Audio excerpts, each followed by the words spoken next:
রাজশাহী বিশ্ববিদ্যালয় ভর্তি পরীক্ষা ২০২৫-২৬ শিক্ষাবর্ষের ফার্স্ট মেরিটের পরে ওয়েটিং লিস্ট প্রকাশ করা হয়েছে। তবে সকল ইউনিটের ওয়েটিং লিস্ট যে প্রকাশ করা হয়েছে, তবে ওয়েটিং লিস্ট থেকে কারা সাবজেক্ট পাবে, মেরিট উইশ কারা সাবজেক্ট পাবে অথবা সাবজেক্ট উইশ কারা সাবজেক্ট পেতে পারে, সেটা নিয়ে আজকের প্রতিবেদনে অ্যানালাইসিস করব। শিক্ষার্থী বন্ধুরা, তোমরা যদি তাদের ইউনিট ভিত্তিক যে সাবজেক্ট রয়েছে বা ইউনিট ভিত্তিক যে তোমাদের শাখা রয়েছে, প্রথমত বি ইউনিটে কমার্স শিক্ষার্থীরা তোমরা যাদের রয়েছে, তোমাদের জন্য প্রথমত রয়েছে পিডিএফ ওয়েটিং থেকে। এখান থেকে ফার্স্ট অফ অল যদি দেখো কোনো এক শিক্ষার্থীর যার মেরিট পজিশন রয়েছে, দেখো এখানে 939, যার মেরিট পজিশন রয়েছে, তবে তাকে অ্যাকাউন্টিংয়ে রাখা হয়েছে 700, তারপরে ম্যানেজমেন্টে রাখা হয়েছে 559 এবং মার্কেটিংয়ে রাখা হয়েছে 554। দেন এখান থেকে তোমাদের এই যে মেইন মেরিট পজিশনের পরে যে এই মেরিট পজিশন রাখা হয়েছে, তবে এই শিক্ষার্থী এখান থেকে এই সাবজেক্ট পাবে কি পাবে না, তবে এই মেরিট পজিশনটা কি বা এই মেরিট পজিশন কেন দেওয়া হয়েছে, এটা নিয়ে অনেকেরই প্রশ্ন রয়েছে বা অনেকেরই বুঝতে অসুবিধা রয়েছে। শিক্ষার্থী বন্ধুরা, তোমরা যদি এখানে উল্লেখ করো যে বি ইউনিটে শিক্ষার্থীরা তোমাদের কমার্স শিক্ষার্থীরা তোমরা যাদের রয়েছে, তোমরা 700 মেরিট পজিশনের মধ্যে তোমরা যারা রয়েছে তোমরা সাবজেক্ট পাবে মেইন মেরিট পজিশন অনুযায়ী। তবে তোমাদের এখানে সাবজেক্ট রয়েছে মেরিট পজিশন অনুযায়ী তোমাদের সাবজেক্ট প্রোভাইড করা হয়।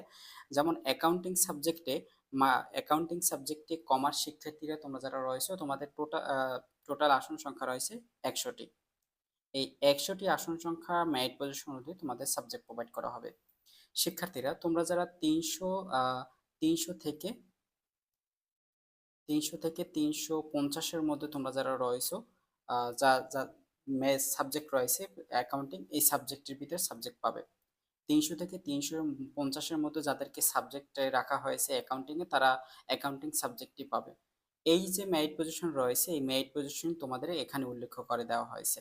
অর্থাৎ এই 700 পজিশনে তুমি যারা রয়েছো 939, তাকে এই অ্যাকাউন্টিং সাবজেক্টটি পাবে না। অতএব তাকে 300 থেকে 350-এর মধ্যে যদি তার অ্যাকাউন্টিং সাবজেক্টে রাখা হতো, তাহলে সে অ্যাকাউন্টিং সাবজেক্টই পাবে। অতএব 700 মেরিট পজিশনের মধ্যে যদি কমার্স শিক্ষার্থীরা যদি থাকে, তাহলে সে সাবজেক্ট পাবে। অতএব সে কিন্তু এখানে 939-এর মধ্যে ছিল, তাকে সে কিন্তু সাবজেক্টটা না পাবে না, মেবি সে সাবজেক্ট পাবে না। অতএব এখানে তোমাদের যে মেরিট অনুযায়ী যে তোমাদের সাবজেক্ট যে মেরিট পজিশন দেওয়া হয়েছে, তো এখান থেকে এভাবেই কিন্তু তোমাদের বিশ্লেষণ করে দেখতে হবে যে তুমি সাবজেক্ট পাবে কি পাবে না। অতএব তোমাদের এখানে দেখতে পারবে আরো, যেমন মেরিট পজিশন সে আছে 798, তাকে সাবজেক্ট রাখা হয়েছে অ্যাকাউন্টিংয়ে 574, 428 ম্যানেজমেন্টে, দেন তোমাদের 400 মার্কেটিং, 424, এখান থেকে কিন্তু সাবজেক্ট প্রোভাইড করা হয়েছে। দেন 798-এর মধ্যে যে সকল যে শিক্ষার্থী রয়েছে, সে এখান থেকে মার্কেটিং সাবজেক্টই পেতে পারে, সে এখান থেকে মার্কেটিং সাবজেক্টটি পেতে পারবে। দেন ম্যানেজমেন্ট সাবজেক্টও সে পেতে পারে, অতএব লাস্ট পজিশন থেকে। এইভাবে তোমরা যদি অ্যানালাইসিস করো, তবে তোমরা কিন্তু বুঝতে পারবে।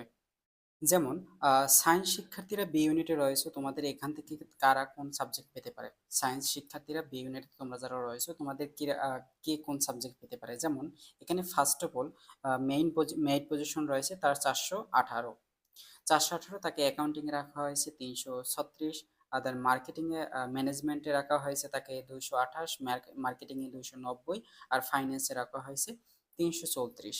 এখান থেকে সে কি এখান থেকে সাবজেক্ট পাবে। অতএব তোমাদের দেখতে হবে যে তোমাদের শাখা ভিত্তিক কোন সাবজেক্ট থেকে কতটি আসন সংখ্যা রয়েছে। যেমন সায়েন্স শিক্ষার্থীদের অ্যাকাউন্টিং সাবজেক্টে মাত্র 7টি আসন সংখ্যা রয়েছে।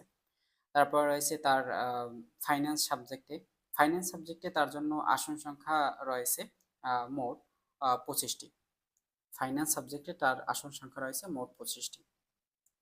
এই 25টির মধ্যে তোমাদের মেরিট পজিশন কত দূর যাচ্ছে, সেই মেরিট পজিশনের মধ্যে যদি তোমাদের এখানে যদি মেরিট পজিশন থাকে, তাহলে কিন্তু এখান থেকে সাবজেক্টটা পাবে। অতএব তোমাদের এখানে যদি বলি যে কোনো শিক্ষার্থী এখানে তার মেরিট পজিশন রয়েছে 418, কিন্তু তোমাদের সায়েন্স শিক্ষার্থীদের 200 200 থেকে 220-এর মধ্যে তোমরা যারা রয়েছে সায়েন্স শিক্ষার্থীরা বি ইউনিট, তোমরা সাবজেক্ট পাবে।